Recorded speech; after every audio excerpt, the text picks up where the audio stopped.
Pelo sinal da Santa Cruz, livrai-nos Deus, nosso Senhor, dos nossos inimigos. Em nome do Pai, do Filho e do Espírito Santo. Amém.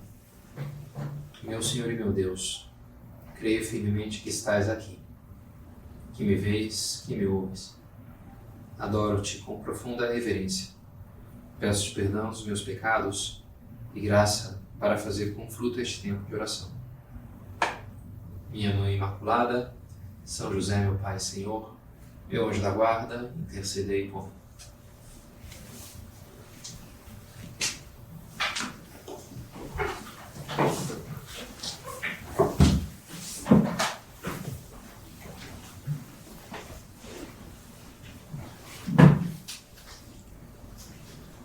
Exemplo, dei-vos exemplo.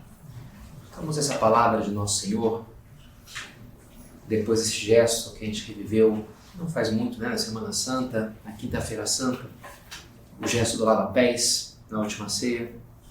Jesus se levanta, tira o seu manto. Tipicamente eles usavam um manto por cima e uma túnica.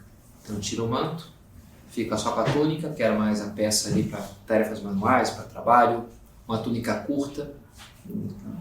Os ricos usavam túnicas longas, né? Deveria até mais ou menos até o joelho, talvez, sei lá, porque sujava menos, era mais prático. Toma ali uma toalha, uma bacia que enche de água e começa então a lavar os pés dos apóstolos, que era um gesto mais ou menos frequente. Eles vinham lá do caminho, da terra batida, ficava ali com os dedos cheios de terra, né? Então tinha que limpar para ficar sujando muito em casa. Ainda que não era um gesto, era um gesto tipo de servos, né? Nem os discípulos de um mestre faziam isso para o seu mestre, faziam vários serviços, mas esse era uma coisa um pouco humilhante. E daí que chama muita atenção, né? Como o Senhor faz isso. Mas termina de fazer e no final pergunta para eles: entendeis o que vos fiz? Vou lhe chamar de mestre e senhor e dizeis bem, porque eu sou. Se eu, o Senhor e mestre, vos lavei os pés, também vós deveis lavar os pés uns aos outros. Dei-vos exemplo para que façais assim como eu fiz para vós. E eles estavam acostumados a ver Nosso Senhor fazendo milagres, dizendo coisas muito bonitas, né? Pregando. E agora é como se ele voltasse à profissão antiga dele, digamos assim, de carpinteiro, de um homem prático, de trabalhador manual. E se vê que tem jeito com aquilo, ele pega ali, lava, né? Como é que faz? Tem que esfregar, pega aqui uma esponja, não sei, né? Jesus era um homem, um trabalhador manual, tinha ali braços fortes, fazia aquilo, né? Dava certo. Ele, sem dúvida que a missão dele era de pregar, mas isso não me distanciou dessa simplicidade daquele homem que sabe fazer as coisas, pequenos serviços para os demais, né? Que sabe se doar na prática, usando as suas habilidades físicas, né? Para servir as pessoas à sua volta. E nos deixou isso como exemplo. Dei-vos exemplo para que façais assim como eu fiz.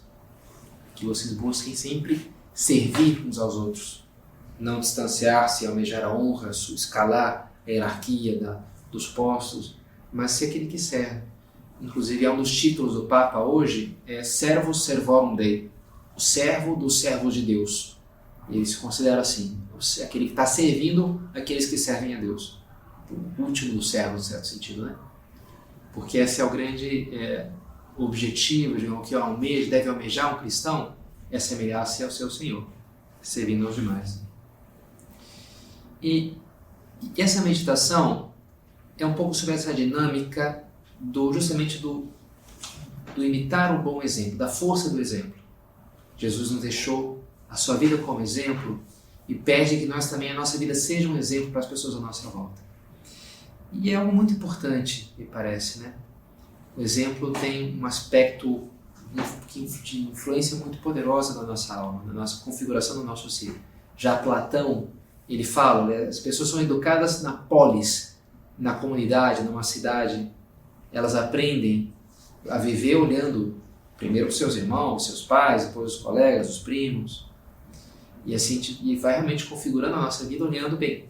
O que é o certo, como é que dá para fazer, o que não dá para fazer. Os códigos de conduta, né, sei lá, que a gente no colégio, nos adolescentes, já na escolinha. Estava lendo também um pouco um livro sobre psicologia social, persuasão, manipulações que a gente pode ser objeto, né, da propaganda. E fala muito disso, o princípio da prova social. Como a gente, já até comentei alguma coisa para vocês, mas o autor falava, por exemplo, quando ele tentou ensinar o filhozinho dele, de 3 anos, a nadar. Ele tinha uma piscina, tinha medo que acontecesse alguma coisa com o filho, então ensinaria a nadar de uma vez, mas não conseguia, porque ele morria de medo da água, ele só entrava com aquelas boias, né? E aí chamou um universitário, contratou para ser professor, e nada, ele só com a boia, né? Sem boia, nada feito, né? Mas um dia, numa colônia de férias, ele viu o filho pulando e nadando na piscina, sem boia, sem nada. O que aconteceu, né? E o filho, você estava nadando ali sem boia? Ah, pai, aqui eu tenho o Tommy da minha turma aqui, que ele tem a minha idade e ele nada sem boia. E eu vi, então eu pensei, se o Tommy consegue, eu consigo também. Aí eu aprendi a nadar com ele. E o pai falou, pô, como é que eu não pensei nisso, né? Contratei um cara, mas ele estava na idade dele, né? Porque é assim que a gente aprende. Interessante, né? A gente imita, se a pessoa consegue, se é bom para ela, deve ser bom para mim também. A gente tem muito disso, né? A gente aprende muito assim. E isso não necessariamente é uma coisa boa, digo, nem sempre é bom o exemplo que a gente recebe, nem sempre é tão racional. Também um caso que contava esse autor, na Singapura, houve uma onda de saques dos bancos, das contas bancárias, e ninguém entendia o que estava acontecendo, mas todo mundo foi para o banco desesperado para tirar todo o dinheiro da conta corrente, e daqui a pouco os bancos, sei lá, quebraram. E foram investigar o que aconteceu, um especulador, o cara lá estava fazendo não sei o quê, a raiz do problema foi que teve um acidente de ônibus em frente a uma agência bancária. E aí o pessoal saiu, ficou esperando ali, um horário um pouco antes de abrir a agência. Então o pessoal que passava interpretou que aquilo era uma fila de gente ali esperando, deve estar, tem alguma coisa que está acontecendo, não estou sabendo, e é preciso tirar o dinheiro. Então começou uma onda pelo país inteiro, completamente irracional, né, de tirar todo o dinheiro do banco, porque um acidente de ônibus, não tinha nada a ver com a história, né? As coisas curiosas, né? E ele fala muito disso também, como muitas vezes o uso do anti-exemplo acaba sendo um tiro que sai pela culatra. Às vezes as pessoas, por exemplo, é típico, né, que sei lá, quando alguém se suicida e você coloca isso nos jornais, na hora aumenta as taxas de suicídio naquela região, é uma coisa curiosa, até se evita noticiar muito, porque a gente é muito influenciável por isso. Ele falava de um caso de uma floresta petrificada no Arizona, lá nos Estados Unidos, que tem muitos fósseis assim, vegetais, não sei bem como é que é aquele negócio. E na entrada tem um cartaz, olha, não remova os fósseis, por ano se perdem não sei quantas toneladas de fósseis roubados aqui da floresta, né? E é interessante porque as pessoas veem aquele aviso e na hora uma fala para outra, olha, vamos ver se a gente não perde tempo para pegar o nosso também antes que termine, né, um pouco. E fizeram até a experiência de colocar numa área lá, olha, aqui está se roubando muito, aí, um desenhozinho, 3 ladrões pegando ali fósseis, e ali duplicou o número de roubos de fato, né? E numa área onde se colocava a cartaz dizendo, olha, que poucas pessoas roubam, e só um ficaria tirando, não, 3, aí diminuiu pela metade, curiosamente, né? Então esse aqui é porque não deve valer a pena, é porque deve ser mais arriscado, então eu não faço também. Curioso, né? A gente se você põe um anti-exemplo, olha, todo mundo jogando lixo, olha que absurdo, toda a sujeira que você recolheu aqui no Rio de poluição, isso em geral tende a aumentar mais a poluição. Todo mundo está fazendo, por que eu não faço também, né? E então gera um pouco essa coisa curiosa da gente se influenciar também negativamente. E é claro, né? Vamos procurar evitar esses maus exemplos e buscar os bons exemplos para nós. Então, primeiro ponto de 3 ideias é esse, né? Evitar os maus exemplos, porque eles nos influenciam de fato. O padre Francisco Fals, nesse livro Otimismo Cristão Hoje, ele fala, olha, hoje a gente vive um nevoeiro moral. Há uma série de conceitos da moral, princípios morais, que estavam muito arraigados na sociedade, até como coisas de boa educação, e que se jogou pela janela, sei lá, a partir de uns 50 anos atrás, ou 40, alguma coisa assim. E coisas do tipo, sei lá, um homem casado não fica bem, né, um homem casado dando carona para uma mulher, não fica bem, né, conversar aqui com a namorada. Bobagem, isso aí é... E as pessoas se atinham àquelas regras, não, que é divórcio, cai mal, uma série de princípios sociais assim, de vergonha, e é verdade, né, que nem todos são, sei lá, são muito saudáveis, né, mas eram coisas que geravam um certo constrangimento social, que era uma certa barreira de defesa porque eu não faço porque é vergonhoso. Roubar ou mentir. Quando deixou de ser vergonhoso, fica mais fácil, né? As pessoas agora meterem o pé na jaca, digamos assim, né? Fazer essas coisas todas furadas, porque se tirou aquela barreira, uma barreira um pouco frágil, talvez um pouco insuficiente. A gente não tem que fazer as coisas porque é vergonhoso, sei lá, fazer porque é certo, porque é errado. Mas aquilo de uma maneira serve também para que a pessoa se atenha a alguns princípios morais mais ou menos básicos. E pelo contrário, o que há hoje é uma grande, muitas vezes, estímulo a coisas que são muito ruins, né? Claro, depende do campo. Se a gente pensa, por exemplo, na luta pela alimentação saudável, a luta contra a gula, me parece que há uma inteligência social maior de saber que tinha carboidrato, gordura, sei lá, né, calorias, uma série de coisas que, não sei, 50 anos atrás ninguém sabia, mas hoje todo mundo sabe, mais ou menos. Então, uma inteligência social. Agora, em campos como, por exemplo, a luta contra a luxúria, é o oposto, né? É um estímulo a todo tipo de, sei lá, de experiências, de perversões, de todo tipo de bagunças.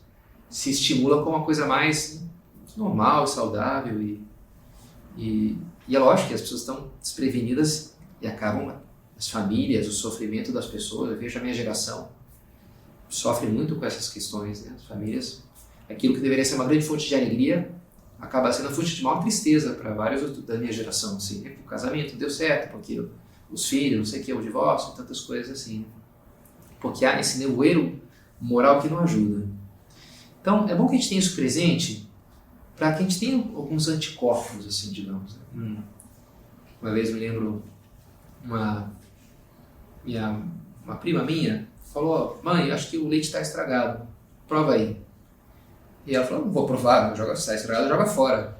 Ah, mas cadê, mãe? Né? O sacrifício da mãe, que se cada leite que se estragar eu for beber um pouco, joga fora e pronto, né? Não preciso eu dar o visto aqui e dizer, não, de fato estava estragado.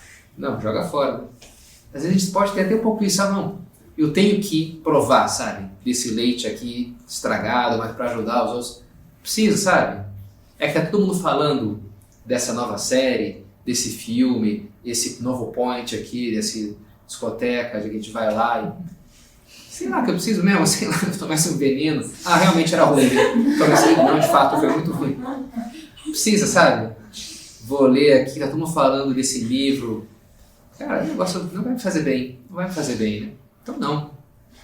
E essas coisas grudam na nossa imaginação. Às vezes uma cena de um filme, um livro que a gente lê. É como as más companhias que você... Também eu não concordo, sabe? Com essa minha amiga que é meio maluquinha, que faz isso, que faz aquilo. Mas só estar ali na companhia puxa um pouquinho para baixo, moralmente, né? Talvez não vou chegar uma hora e vou dizer que está errado, ou que está certo, que está certo, está errado. Mas provavelmente eu vou começar a ser menos exigente comigo mesmo. Por uma companhia, por um grupo, por esse ambiente que é muito ruim. Claro, às vezes a gente não tem muita escolha. Estou fazendo essa faculdade aqui, na minha turma, sei lá, o professor só fica malhando a igreja, só fica falando contra a moral cristã. Então, é claro, a gente vai ter que se fazer forte e contra a corrente. Mas se eu posso evitar algum ambiente que não vai me acrescentar nada, os primeiros cristãos frequentavam os fóruns, não é que se isolavam das cidades romanas, mas também não iam no Coliseu, não iam assistir lá os gladiadores se matando. Não, tem que estar lá, porque não tem que estar coisa nenhuma, né? Ficar vendo esse espetáculo bárbaro, né? Os caras lá e gritando, porque não faz sentido, não vou nesse lugar, né? Não é o meu plano. Não vai me fazer bem. Então saber, olha, não vou tomar esse veneno aqui, esse leite apodrecido, né? Não vou poder, não preciso disso daqui. Né? Agora, aí sim, se eu não me exponho desnecessariamente, quando eu tenho que enfrentar um ambiente adverso, Deus não deixará de me dar força também para ser firme ali. Dizem Camille em Sulco, São José Maria, o Senhor necessita de almas fortes e audazes que não pactuem com a mediocridade e penetrem com passo firme em todos os ambientes. E falando disso em outras meditações, né? Vencer a timidez, de audácia, de fortaleza. Deus precisa isso de nós, né? Para ser cristão hoje é preciso disso, estar dispostos a enfrentar, a ir contra a corrente. Evitar os maus exemplos e um segundo ponto, o outro lado da moeda, buscar os bons exemplos. Buscar os bons exemplos. Né? Quanto nos ajuda a ler a vida dos santos, em concreto, né? A vida dos santos é algo que nos ajuda muito. Tenho citado para vocês uma vez a biografia de São Maximiliano Kolbe, São Maximiliano Maria Kolbe, né? E me marcou muito, termina o livro falando, ele morre, oferece para ir no lugar de um prisioneiro que foi condenado à morte, e o prisioneiro começa a chorar, é um judeu, pai de família, olha, minha esposa, meus filhos, e ele diz, olha, eu quero me oferecer para ir no lugar dele, eu não tenho família, então... E o comandante nazista aceita, topa. E ele vai e morre lá no lugar de fato do cara. E vários sobreviveram dos seus colegas, um número muito maior do que a média de outros campos de concentração. Ele morreu em Auschwitz. E um deles comentava assim, na verdade, que as pessoas começaram a pensar, depois do exemplo que correu a voz, até os prisioneiros contaram a história de outros campos de concentração, e ele comentava esse testemunho lá, que estava lá. Não é verdade que a humanidade está abatida e calcada na lama, vencida por opressores e acabrunhada pela desesperança.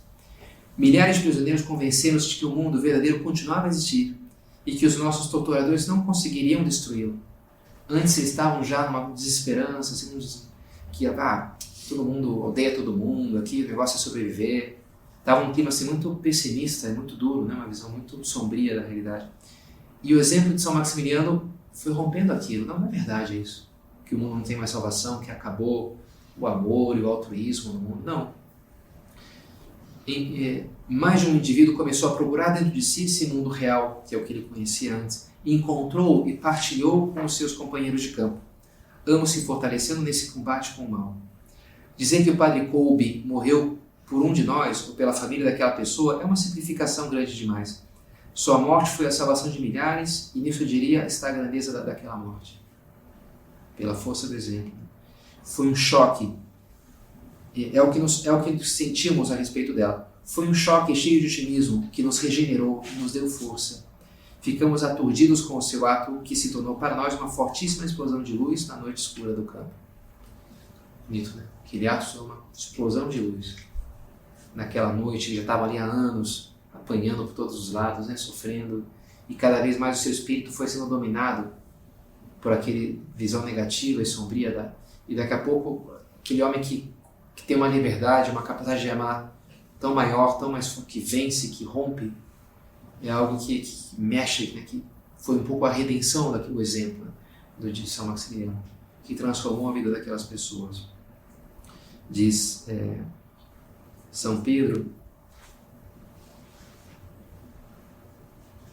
o que ele diz? Aqui, como a candeia que ilumina em lugar escuro, até que o dia amanheça e a estrela da alva surge nos corações. Sic lucerna lucendi. O cada cristão tem que ser isso, né? Como um farol. São José Maria gostava da imagem do farol.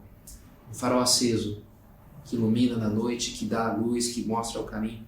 E nós devemos buscar essa luz, buscar esse bom exemplo, que nos faz tão bem. Diz o Eclesiástico, o homem inteligente reflete sobre as palavras dos sábios e com o ouvido atento deseja a sabedoria. É lógico, né, que eu busque ler a vida dos santos, conhecer a vida de Nosso Senhor, conhecer pessoas, estar perto de boas companhias que vão me ajudar. Isso depois do sábado é aniversário do falecimento, 30 anos, do primeiro supernumerário do Opus Dei, Tomás Alvira, que está com processo de beatificação, ele e a esposa. Também está com processo de beatificação, a primeira numerária auxiliar, que dedicou a sua vida às tarefas domésticas. Já foi beatificada a Guadalupe Ortiz e Landázuri, foi numerário, professora de química, fez o doutorado, dava aula no colégio. Então é bonito pegar esses exemplos de pessoas próximas do nosso tempo. Tinha a mesma profissão que eu tinha, fazia tal coisa. Outros dias viu no comentário de Carlo Acutis, Beato Carlo Acutis, um rapaz italiano super jovem, né, morreu jovem, fazia o site lá para a paróquia, então já, né, teve contato com a internet. Muito interessante, isso mexe com as pessoas. Né? Isso aqui era igual a mim, da minha cidade, fazer aqui as coisas que mais ou menos eu faço, porque aqui, olha, eu posso também. É que nem o Tommy, na verdade, o menininho de 3 anos lá que viu o Tommy nadar. Se ele pôde, por que eu não posso também? Será que Deus não me deu essa capacidade? Será que Deus não espera isso de mim? Nos entusiasma, nos anima. nos abre horizontes na vida dos santos. Em primeiro lugar, como é lógico, a vida de Nosso Senhor. Cepit facere et docere, diz o Evangelho. Começou a fazer e ensinar. Jesus ensina com as suas palavras, mas também com as suas ações. Também com o seu exemplo. Eu sou a luz do mundo. Aquele que me segue não andará nas trevas, mas será a luz da vida. Se a gente se deixa iluminar pelo seu exemplo, se a gente lê os Evangelhos, buscando contemplar as suas ações, aquilo não tem como não produzir um efeito na nossa vida. Ponto número 2 de caminho. Oxalá fossem tais o teu porte e a tua compensação, que pudessem dizer todos quantos te vissem, enche-lhe a vida de Jesus Cristo. Isso vai ter impacto. Se você lê a vida de Jesus, medita nela. Claro, se você está lendo, passa o dia vendo fofocas de famosas, de atrizes, e os escândalos, que casou pela 4ª vez, como sempre, traiu o cara, que não sei quem foi vista na festa. Talvez isso não vai te fazer muito bem, digamos. Agora, se você vê a vida dos heróis, da história, dos grandes heróis que são os santos, é claro que isso vai ter um impacto, né? Começando pela vida de Nosso Senhor. Eu sou a luz do mundo, vós sois a luz do mundo, vocês são a luz do mundo. E aqui é o último ponto que a gente pode pensar. A partir do bom exemplo de Cristo, a partir dos bons exemplos dos santos, também nós devemos dar luz. Também nós devemos transmitir essa luz, ser bons exemplos. Então, a responsabilidade que devemos ter com as nossas ações. Jesus fala no aspecto negativo do escândalo. Escândalo é uma palavra grega que é isso, né? Pedra de tropeço, uma pedrinha que o cara tropeçava, né? Se alguém fizer cair em pecado um destes pequenos que crê em mim, melhor fora que lhe atasse no pescoço uma nó de moinho e o lançasse ao fundo do mar. Ai do mundo por causa dos escândalos, são inevitáveis, mas ai do homem que o causa. O mundo tem uma série de armadilhas, na verdade, de coisas que me levam ao pecado, que me desanimam, que me estimulam para o mal. É inevitável, no mundo vai ter escândalo, mas é da pessoa que que provoca aquele escândalo. O que ela carrega do pecado, não só os seus, mas as outras pessoas nas costas, vai ser algo terrível, né? No seu juízo, ela entender todo o impacto que teve a sua vida. É uma coisa muito séria, né? Que a gente se preocupe com não ser escândalo, não ser pedra de tropeço moral para as pessoas à nossa volta. E pelo contrário, ser pedra que edifica, como São Pedro, né? Sobre essa pedra edificarei minha igreja. Ser alguém que ajuda. Vós sois a luz do mundo. Brilhe a vossa luz diante dos homens, para que vejam as vossas boas obras e glorifiquem vosso Pai que está nos céus. Ou também agora São Paulo aos Coríntios. Deus que disse das trevas brilhe a luz, é também aquele que fez brilhar a luz em nossos corações, para que irradiássemos o conhecimento do esplendor de Deus que se reflete na face de Cristo. Irradiássemos, que brilhe a nossa luz diante dos homens. A gente tem essa missão. Isso é vaidade? É orgulho? Não.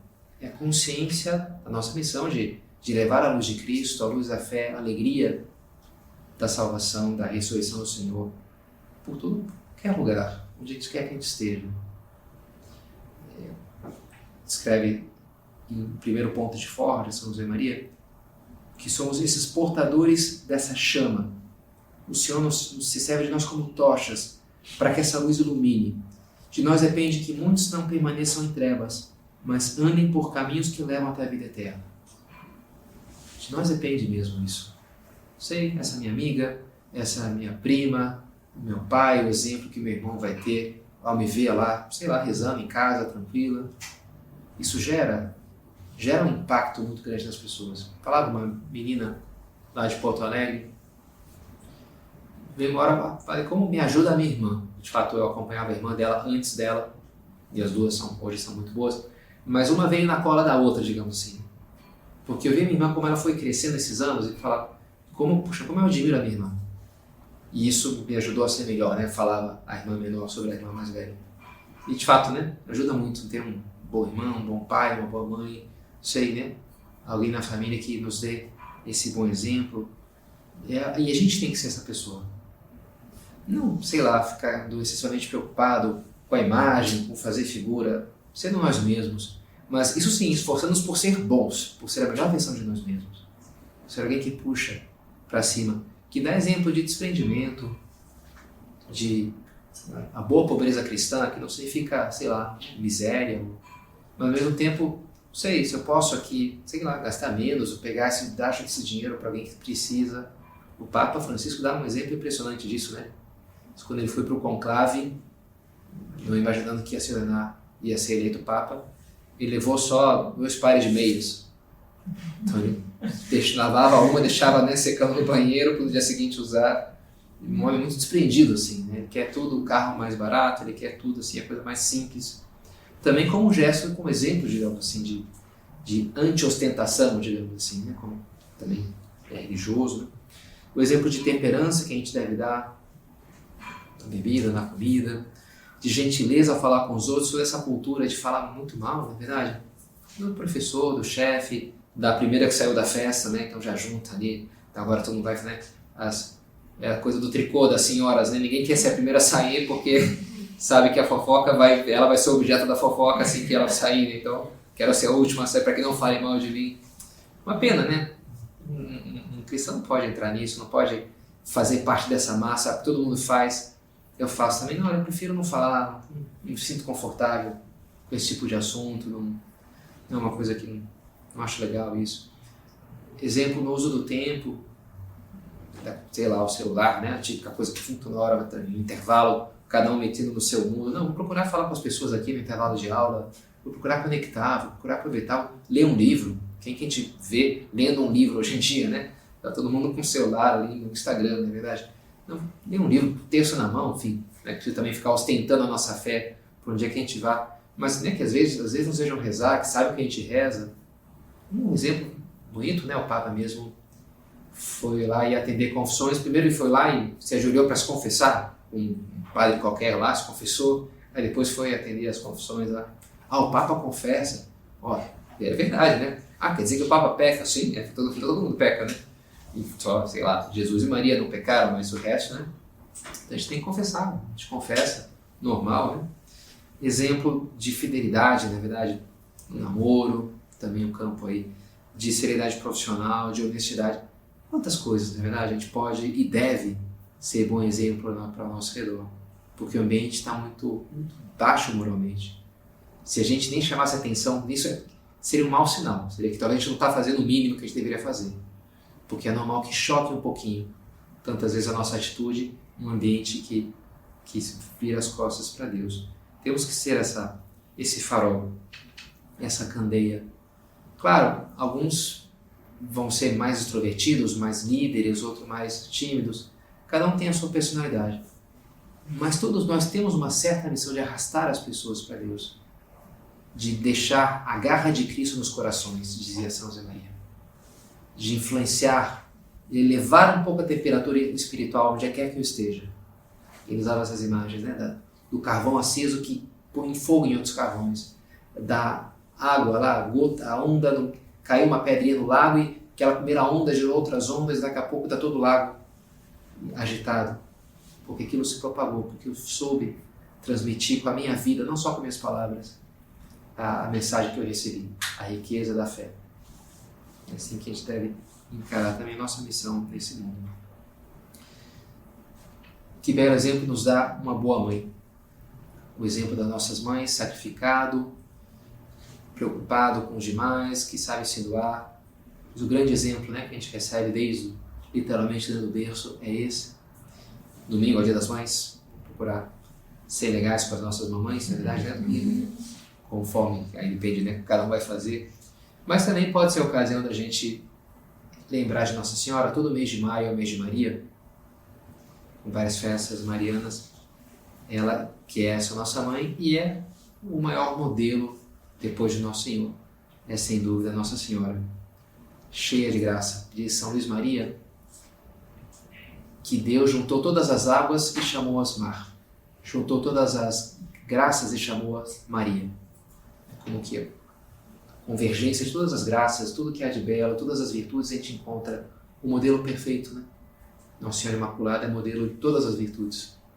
Então é muito bom que nesse mês a gente procure olhar mais para ela, beber mais do seu exemplo.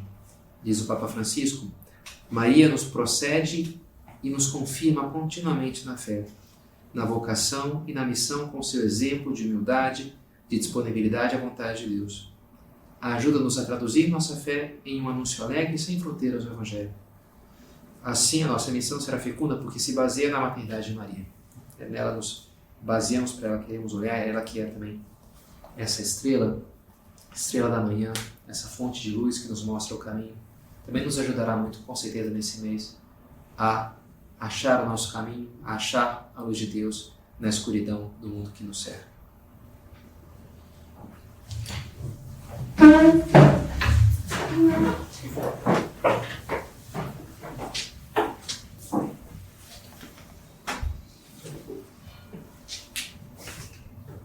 Dou-te graças, meu Deus, pelos bons propósitos, afetos e inspirações que me comunicaste nessa meditação. Peço-te ajuda para os pôr em prática. Minha Mãe Imaculada, São José, meu Pai e Senhor, meu anjo da guarda, intercedei por mim.